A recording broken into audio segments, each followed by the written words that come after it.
ఆ కేంద్ర సంస్థలన్నీ కూడా రాజధానుల్లో పెడతారు. అవును. ఆ రాజధానుల్లో పెట్టడానికి ఏది రాజధాని అంటే ముందు ఇప్పుడు అప్పట్లో అమరావతి అనుకున్నారు.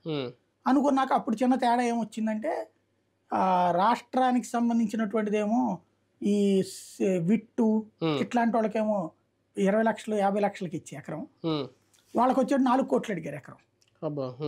అంత పెట్టుకోవడానికి కేంద్రం ఒప్పుకోలేదు. ఈ లోపు వీళ్ళిద్దరి మధ్యన డిస్ప్యూట్ రావడం వదిలేశారు. అది ఆగిపోయింది.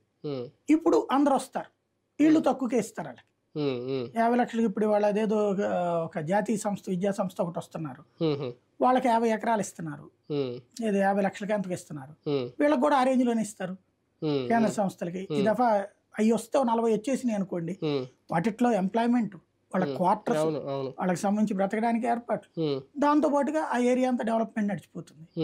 ఇప్పుడు ఇవన్నీ ఈ 55,000 ఎకరాల్లోనేనా కేటాయింపు వీళ్ళకి? అది చూడాలి. అంటే అది మ్యాప్ ఫైనల్ అయ్యేదాకా అదో సందేహం ఉంటుంది. బట్ హైయెస్ట్ 100కి 85% మాత్రం అక్కడే పెడతారు. 100కి 85% అక్కడే పెడతారు. మిగతా 15% ఈ రింగ్ రోడ్ అంతా తెస్తారు.